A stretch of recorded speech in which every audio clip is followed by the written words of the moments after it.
This thing's so sick. Except for I don't know how the Jedi did it because it's like there's nowhere to hold it. It doesn't have a handle. It doesn't have anything. Like it's a very uncomfortable weapon. It's very uncomfortable. They were probably holding it's probably all CGI'd. Actually, no. The What are you talking about? It was real. It was. Oh, you're right. Oh, you're one of those guys.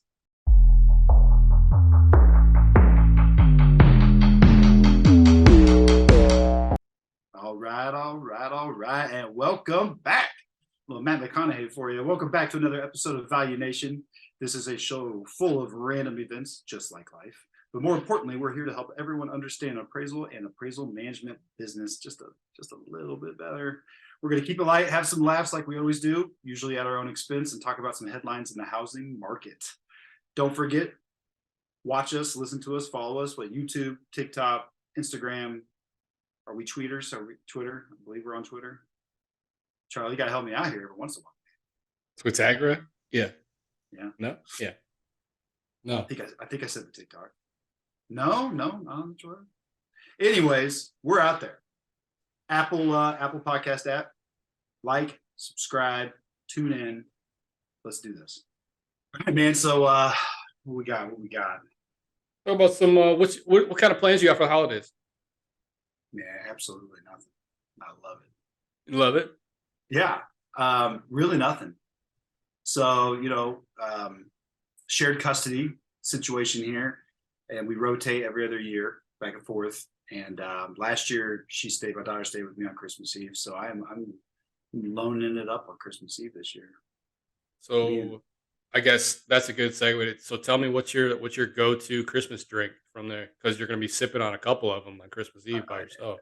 Hot toddies, baby. Hot toddy? Dude, I make a mean hot toddy. I'll tell you what. I make a mean hot toddy, dude. I have never heard a grown man say that ever. If he's not bartending it. Yeah. Oh, man. No, man. Good bourbon.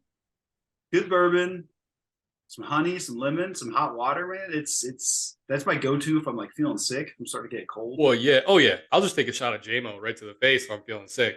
Let's just burn it right out. But it's like my go-to drink is just bourbon neat or bourbon on the rocks. Like that's my go-to, nightcap, whatever. So it's a nice change of pace to actually and you're drinking water, you're hydrating while you're doing You're hydrating a little bit. So I mean, I'll probably helps you in the morning. I'll sprinkle some of those in this season. Well, I mean, I'm an old-fashioned guy. Like I like that or bourbon on the rocks. I'm lazy, man. I just gotta get the bitters so I can start making some old fashioned. I've never gotten the right stuff. So I got new motivation. I do have an update that is kind of coincides with Value Nation. So this is a decent segue to what I want to talk about next is moving rooms around the house. So I think I'm going to have like an actual office because currently my desk is set up in a living room. That's why I don't sit at my desk for this. It's because it's like I got the dog's tail behind me. Like I did the very first episode. I got like some of my Chiefs memorabilia. You can see the stairs are right there. Like okay. Yeah, it's a weird spot in the house, but like it made the most sense whenever I first started working from home. And I just never changed it. But so my daughter is getting older now, and like right now our doors are right across from each other in the hallway. She's 13, 8th grade, going to go into high school next year. And her and I kind of had the talk where she wants to do what all kids do when they get older is move to the downstairs bedroom. Right. Where it's like her own little apartment. She's got her own bathroom in here. Living room will kind of become her little space. And so like I'll have the upstairs, she'll have the downstairs. Like it's happening. It's starting to happen. Like what age is do you agree with this timing? She's 13, halfway through 8th grade. Like I did the same thing, right? But yeah, I did the same thing too. Like when my older sister moved to college, I started begging to take that downstairs room because it was always like the oldest privilege to be down there in my house. I might have been a freshman in high school. Yeah, I might have been my freshman year when it finally happened. Yeah, because there was 4 of us in the house, 4 boys in the house. My older brother had it first, then he was out, and it was my turn. Yep, and then my 2 brothers after that. So yeah, it was like early high school. So 8th grade, I mean, I guess it's. I like it. I like it for selfish reasons. I'm going to turn her bedroom where I did the recording. Yeah. You've seen every room of my house at this point except my bedroom. But I'm gonna turn that in my office. And that kind of came from the hot toddy old fashioned situation, because like it's not a huge bedroom, but I think I'll have room in there to put the desk, maybe like a little love seat, get a TV in there, and I'll set up like that's where like all my bourbon bottles will be. I'll have like a little bar set up in there. So then maybe I will actually like get some bitters and get some other stuff to where it's like an actual bar setup. Because I just don't have anywhere for it, right? Yeah. Dude, I like it. It's like the man room, the man office. It's not a man cave because it's upstairs. You can't call it the cave, right? But no, you can't. No, that's a great idea. So I have an office. It's a bedroom, but I have a separate bar down on on the main floor. Mm-hmm. Like it's there with like a couch and the trees there and all that good stuff. But the only problem with that is like I don't have a cool place to display all the really nice bottles and stuff I got. Like so I turned 40 last week. And oh yeah, happy birthday, by the way, man. You were just gonna skip over that? I was just gonna let that one go. You were just gonna skip over it. We weren't gonna talk. You didn't see it on the notes coming into this. You're like, I'm not gonna say a word about it. No, I wasn't going to. But now you struck me with this freaking bourbon conversation. So my wife, she's the best. She threw me a surprise birthday party. She'd been planning and lying to me for months. Now apparently she's a very good liar, and I'm very terrified at this point. But I've been like backtracking, thinking about all the weird crap, and I'm like, oh, now it makes sense. For like 3 months. So she had people show up that I haven't all my brothers came in, friends from Ohio, all people around here in Northern Virginia, all my friends came in, family. It was great. Like I met my little nephew for the first time. Haven't seen him. He's almost a year now. Yeah, he's a year this month. My brother was there. So, anyways, it was fantastic. It was at a distillery, which was all about bourbons and gins. Oh, sweet. And so, but everybody, even though my wife's like, don't give him anything. He's a grown man. Like everybody brought like a bottle of bourbon for me. So now I have like all of these, like this assortment. And plus someone gave me a kit on actually to make my own bourbon, which is really cool. I've never done that before. That's what I've been working on. So now I need like a back bar for it though. You know what I mean? Or someplace to display all the bottles instead of just putting it underneath in the bar. Oh no, you gotta I want to look at it. It's like in all its glory. Dude, I went the cheap route on it, and I don't mind it. Like I bought, because I like wine too. I just bought like some like these 4 shelf wine racks because they have the top on. So like I keep my wine in the wine racks, and then like it's got like a shelf right above the top, so like shorter bourbon bottles can fit in there. And then on the top, I just have my bourbon bottles kind of displayed, tallest to shortest. A cool idea. That's a good idea. Yeah, I mean, dude, it's cheap. Yeah, like $30-40 for one of those things. I built the bar we have, so like it's like a pallet bar. I kind of want to do that for the office though, because I kind of want a better setup and like something with cabinets. Or get you then you got to get like a smoking jacket and some house shoes. I got the house shoes on right now. Yeah, so do I. It's the thing. Christmas next year, we'll get you a nice little. Are these still have smoking jacket. Don't judge the UGG house shoes, man. They're the best. That's literally what I'm wearing. Yeah, the UGG house shoes are. So not the brown boots things like probably no. Has, but they got the rubber on the bottom. You can wear these to the grocery store if you want. It's a shoe. It's technically a shoe, but it's a house shoe. But it's got the nice fur on the inside. Oh, it's like man, it's a pillow for your foot. It's a warm hug for your foot. Yeah. Oh my God. Get me back on track. All right. New segment alert. Let's do it. We've never done this. I like this idea. On this day. So we're gonna roll through some on this days. So this is gonna air December 16th, a week from today. So we're talking about while we're filming. So I'm gonna run through just for anybody watching on the 16th, on this day, the day this is going to air. Big one right here, baby. Boston Tea Party. Let's go. Ooh. 1773, 342 chests of tea, the British East India Company in the Boston. It's a party. Dude, that's crazy, though. That's a pretty nice on this day to have on there. Actually, yeah. Yeah, then one that's not so nice. 1631, Mount Vesuvius. Oh. Yeah, not so great. Not so great. 1944, beginning of the Battle of the Bulge. There was something about it was like, wasn't that, it was based on like a bridge or something that that both sides wanted and needed. And today was the day that somebody crossed over the other's lines, and that was considered the beginning of the Battle of the Bulge, which lasted forever. And then 2009, the movie Avatar was released. Oh, and part two is Part two's coming up. Yeah, coming up. yeah, That's right. Internationally released 2009. I saw the wildest thing that I can never unsee again about Avatar. This was last week. I caught my scroll paralysis and comparing movies that have gotten completely ripped off from other movies. Okay. Dances with Wolves. So think about it. The army takes wasn't he kind of like a broken man or something like that? I forget what or he was disabled or something like that. So they made it to where he was disabled. So Kevin Costner?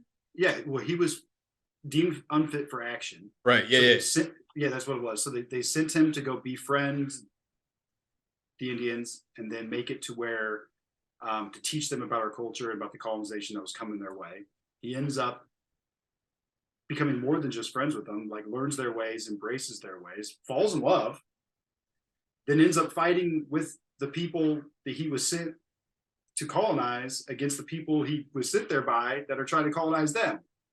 It's the exact same story as Avatar. Did you come up with this on your own? I wish I did. I wish I could take credit. But dude, James Cameron ripped off Dances with Wolves. It's the exact same story. Exact same plot line. Except it's just blue people. Except for it's blue people on another I've been wanting to talk to somebody about this ever since I saw it. That blew my mind. I was like, this is a complete ripoff.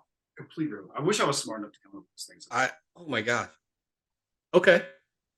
Well, let's see which movie he rips off for the second one. Right. We'll see. I mean, that's wild, man. I never even would have connected the two, but I see the story and how they play out. Dances with Wolves was a great movie.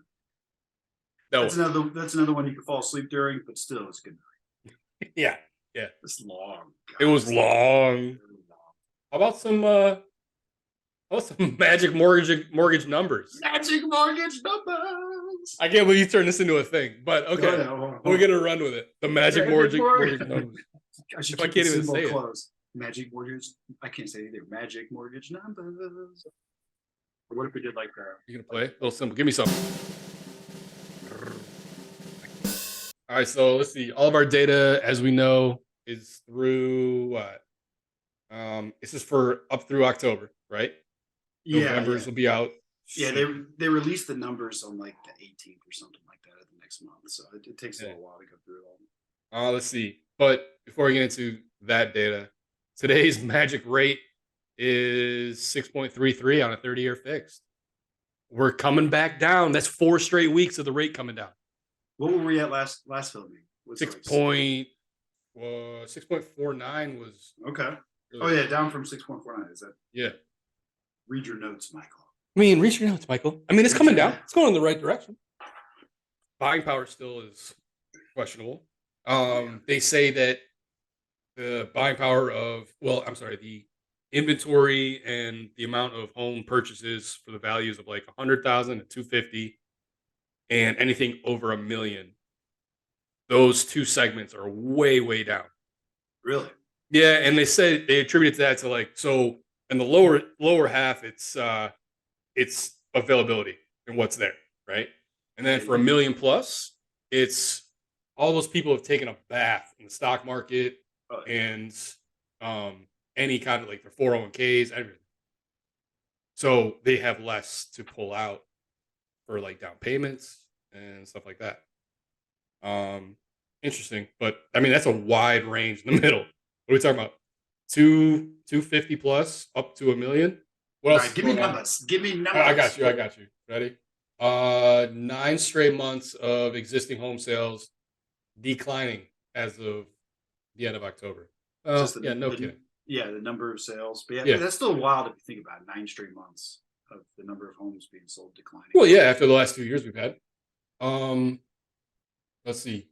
5.9% sales fell from September to October. So year over year, it's 28%, 28.5% roughly. Okay. Lumber lumber's a huge thing, right? Within these new construction and all this stuff that, to try and bring the inventory back up. Um, Lumber, I didn't know that it was based on per thousand boards, per thousand feet of boards. Sorry.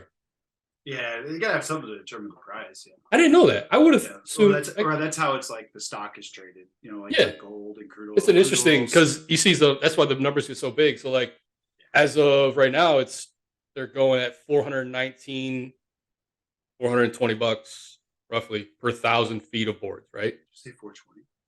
I did say 420. You're right. Just checking. Smoke it if you got it. Now legal. Now legal in Missouri.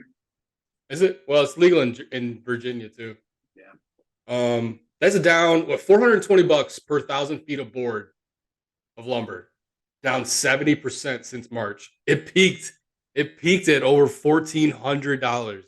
Yeah, which makes sense. That hits home with me because I need to redo my deck. Oh Like, no. Yeah, the frame is good, so I don't need a whole new deck, but like everything else is gotta go. Stairs, railings, boards on top. Do you have real wood or is it that Trek deck stuff? No, it's real wood. Oh. But I was talking about doing it in the spring and in the summer, and everybody's like, no, the price of lumber is gonna cost you out. Like that was the time to do it. It's like who will do my deck right now? Because I mean the cost is. Yeah, you live in Kansas City. There's nobody's gonna be working outside right now in December. It's cold. Yeah, no, it's so up and down though. Kansas City weather update: 41 degrees, high of 48, low of 32. Hey, we had a low. We have this low pressure system coming from the south that's going to combine with this high pressure system from the north. We need to get you a green screen, and that's bringing in some of that front is bringing in the cold air from Canada, and it's going to push out. It's going to cause high winds for a little bit, maybe some rains. The two pressure systems combined, and it's going to push out to the east over your direction, and then from there it's just going to be frigid for. Are you even practicing that? Like that was really well done. I used to want to be a weatherman. I mean, it's one of the only jobs you can get like wrong 90% of the time. Still have a job. It's educated guesses, just like being a dad. Educated guesses every day. Yeah. Dad, can I eat this? I don't know. How long was it on the floor? Yeah, sure. Sounds good. 5-second rule? No, let's make it a 10. That's what we're here for. Yeah. Educating our young minds. Educated guesses. Our youths. Just out here guessing, baby. So we're 6 episodes in, right? And we haven't really told people what we do as an AMC. What do we do? An appraisal management company. Appraisal management company. Let's break it down a little bit for them so that if they don't really have a full picture, they get a little better idea. It's not just an order taker. No, And would you call us like the fluffer, not fluffer, the buffer? The buffer. Yeah, Buffer. totally. We're kind of the buffer between those parties handling the mortgage and then who needs to appraise it. Right. And the dividing line between. Yeah. I remember when I first got in the business, there was a lot of those conversations of, oh man, I remember when I could just text or call the appraiser myself. God. I still like, yeah, you're the problem. That's why.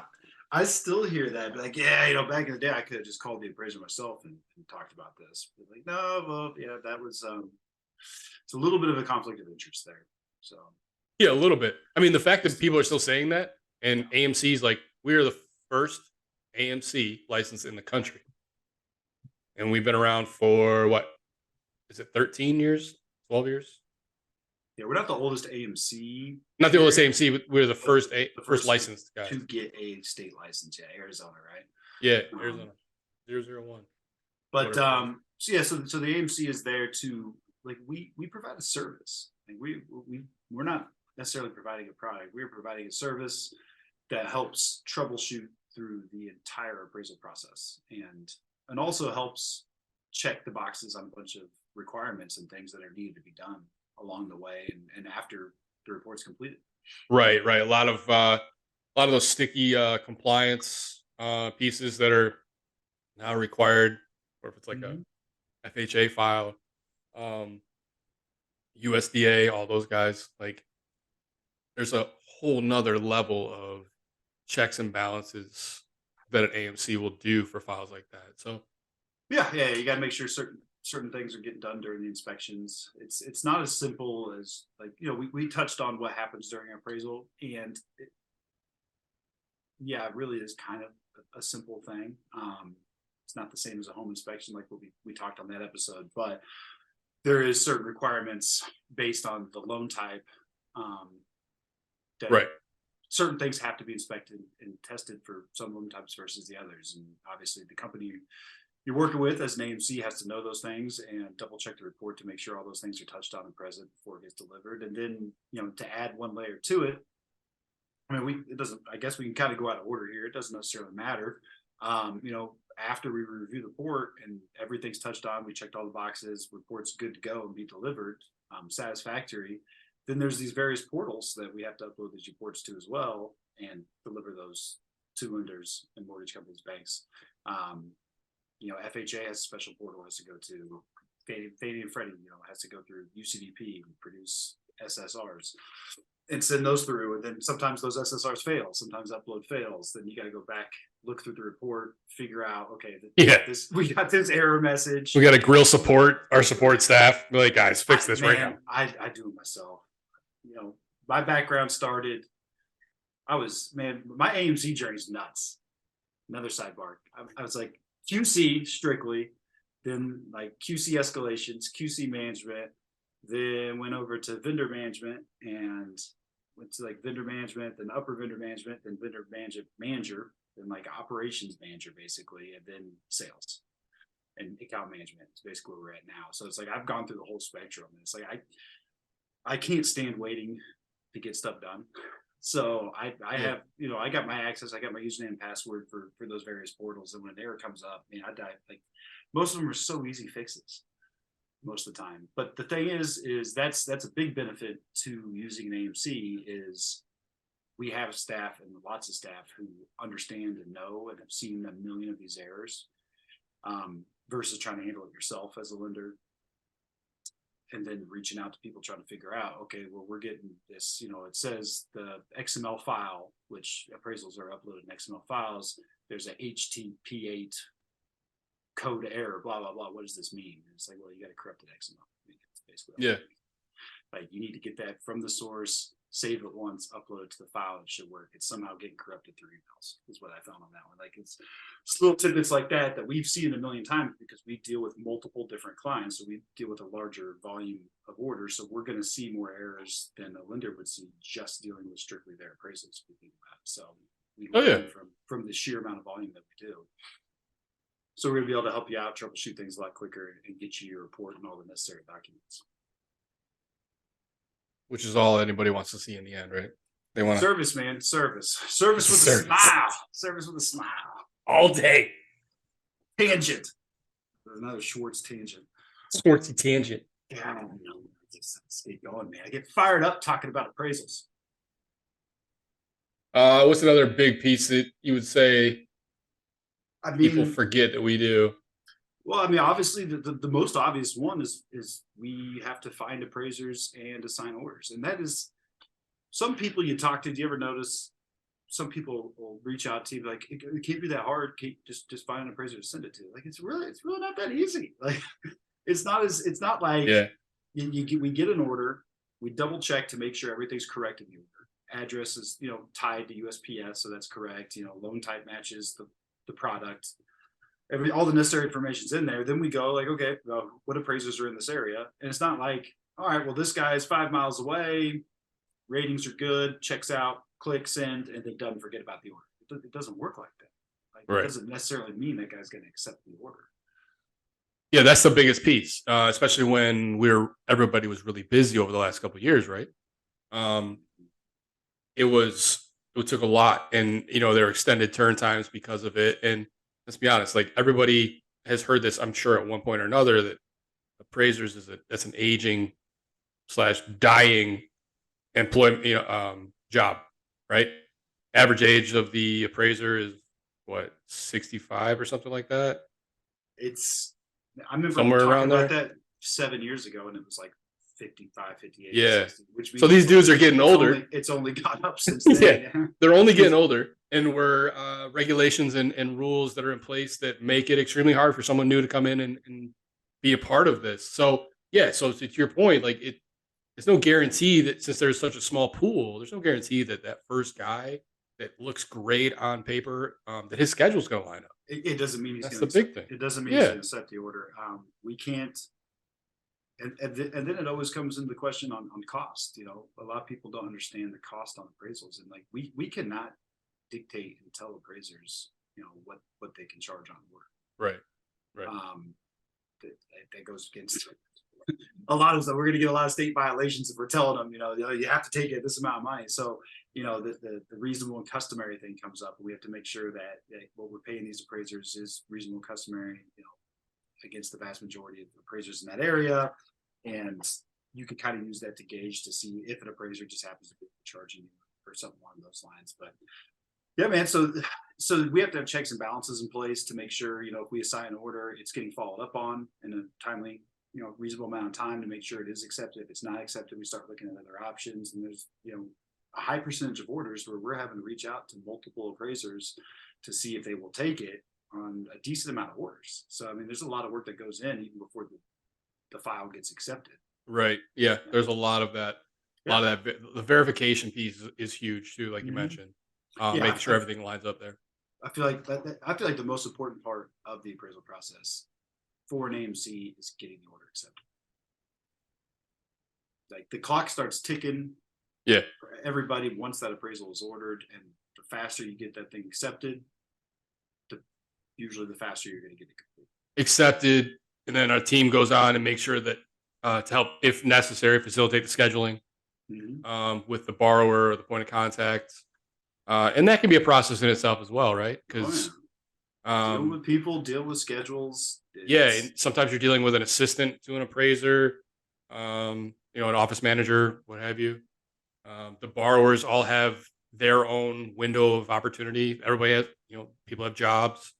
Availability can sometimes be very limited, and we have to try and line those things up. And it's not always that clean, right? Think about the past 2 years on the schedule part's been the hardest part of the whole thing. I mean, oh yeah, letting people into your house, letting a stranger into your house, like, yeah. that threw a whole new wrinkle in the whole. Oh yeah, COVID really screwed that up. There's a lot of people who wanted nothing to do with someone new, whether they were wearing a mask or not, come into their home or even be around it. And then also think about the safety of an appraiser. An appraiser everybody does it differently, but I mean sometimes they'll have like inspection days to where like 2 or 3 days a week they'll do all their inspections. They could be at any up to 6, 7 houses in one day. So think about all that exposure to that person, and then they were at a house and taking that to the next house, and domino effect, right?